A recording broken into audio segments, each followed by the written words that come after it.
بسم اللہ الرحمن الرحیم۔ السلام علیکم۔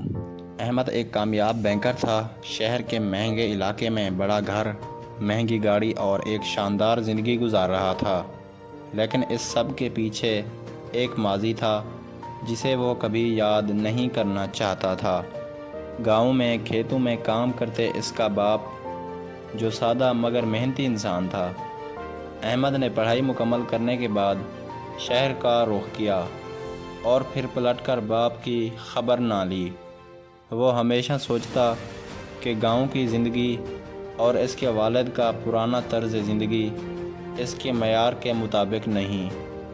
ایک دن اسے اپنے بینک میں ایک بوڑھا شخص نظر آیا، میلی سی چادر اوڑھے، کانپتے ہاتھوں سے کاؤنٹر پر کھڑا۔ احمد نے اسے پہچان لیا، یہ اس کا اپنا باپ تھا۔ دل تیزی سے دھڑکنے لگا۔ وہ کچھ کہنے ہی والا تھا کہ اس کے ساتھی کلرک نے سخت لہجے میں پوچھا، بابا یہاں کیوں آئے ہو؟ بوڑھے نے جھکی نظروں سے کہا، بیٹا، میرا بیٹا یہاں کام کرتا ہے۔ احمد، کیا میں اس سے مل سکتا ہوں؟ کلرک نے زور سے ہنستے ہوئے کہا، احمد صاحب وہ بڑے آدمی ہیں، ہر کسی سے نہیں ملتے۔ احمد کے قدم زمین میں جم گئے، آنکھوں میں نمی آ گئی اور اس نے بے اختیار آگے بڑھ کر باپ کے ہاتھ تھام لیے۔ ابا، آپ کو مجھ سے ملنے کے لیے کسی اجازت کی ضرورت نہیں۔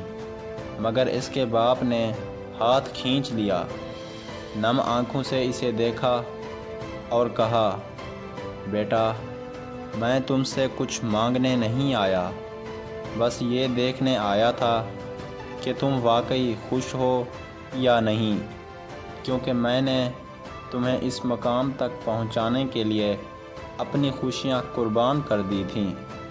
یہ کہہ کر وہ پلٹ گئے اور احمد سکتے میں کھڑا دیکھتا رہ گیا۔ آج اسے احساس ہوا کہ سب کچھ حاصل کرنے کے بعد بھی وہ اپنی سب سے بڑی دولت کھو چکا تھا، اپنے باپ کا اعتماد اور محبت۔